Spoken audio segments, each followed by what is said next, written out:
নিশীথের অন্ধকারে চাঁদের আলো ছড়িয়ে পড়ছে, পাহাড়ি গ্রামের সেই প্রাচীন মন্দিরের চারপাশে এক অদ্ভুত শান্তি বিরাজ করছে।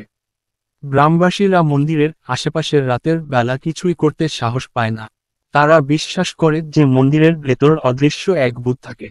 এই ভূতের গল্পকে ঘিরে তারা অনেক পুরনো কাহিনী বলতে থাকে। চলুন সেই ভূতের গল্প শুনি। গ্রামের নাম ছিল চিলমিলপুর। মন্দিরটির বয়স অনেক পুরনো।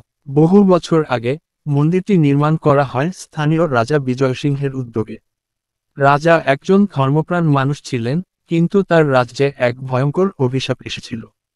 এক রাতে রাজ্যের সমস্ত কুমারী কন্যা মিস্টারিয়াসলি গায়েব হয়ে যেত। রাজা এই ঘটনার পেছনে কিছু রহস্যময়তা অনুভব করেছিলেন এবং তার পণ্ডিতের মাধ্যমে জানতে পারেন যে একটি অমৃতের দেবতা অভিশাপ প্রদান করেছেন। রাজা সেই অভিশাপ অপসারণের জন্য একটি মন্দির নির্মাণের সিদ্ধান্ত নেন। তিনি এক ব্রাহ্মণকে মন্দির নির্মাণের নির্দেশ দেন এবং মন্দিরটি সম্পূর্ণ হওয়ার পর থেকে অভিশাপ বন্ধ হয়ে যায়। তবে মন্দিরটি এক অদ্ভুত কারণে পরবর্তীতে ভয়ঙ্কর হয়ে ওঠে। মন্দিরের নির্মাণ কাজ শেষ হওয়ার পর থেকেই লোকজন অদ্ভুত ঘটনা ঘটতে শুরু করে। সন্ধ্যার পর মন্দিরে যান না কেউ। গ্রামবাসীরা বলতো যে রাতে মন্দিরের ভেতর এক অদৃশ্য সত্তা ঘুরে বেড়ায় এবং তার উপস্থিতি অনুভব করতে পারা যায়, বিশেষ করে চাঁদের আলো পড়লেই। একদিন গ্রামের এক সাহসী যুবক রাহুল মন্দিরের রহস্য উদ্ঘাটন করার সিদ্ধান্ত নেন। তিনি রাতের বেলা মন্দিরে ঢোকার পরিকল্পনা করেন। মন্দিরের ভিতর ঢুকে রাহুল দেখতে পান সেখানে সবকিছু ঠিকঠাক রয়েছে, কিন্তু হঠাৎ একটি অদ্ভুত ঠান্ডা হাওয়া চলে আসে। তিনি বুঝতে পারেন যে কিছু একটা অস্বাভাবিক ঘটছে। মন্দিরের গভীরে এসে রাহুল একটি পুরনো পাথরের স্তম্ভের দিকে নজর দেন। স্তম্ভটির ওপরে একটি খোদাইকৃত লিপি ছিল যা বোঝা যাচ্ছিল না। রাহুল সেই লিপিটি অনুবাদ করার চেষ্টা করেন। সেখানে লেখা ছিল, যারা এই স্থানে আসবে তারা জানবে যে তাদের আত্মা তাদের আত্মীয়দের সাথে যোগ দিতে চায়।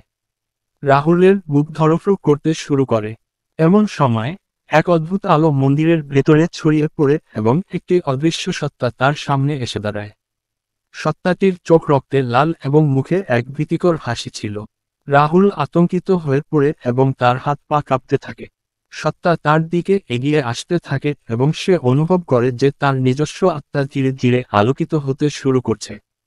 রাহুল বুঝতে পারে যে এই ভূতটি আসলে মন্দিরের নির্মাণ কাজের সময়ের এক কুমারী কন্যার আত্মা, যাকে অভিশাপের কারণে মন্দিরের ভিতর বন্দী করা হয়েছিল।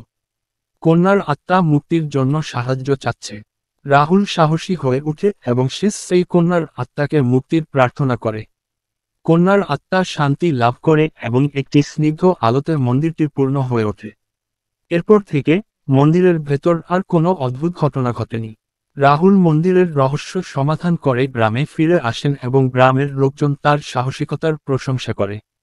কিন্তু মন্দিরের সেই ভয়ঙ্কর রাতের গল্প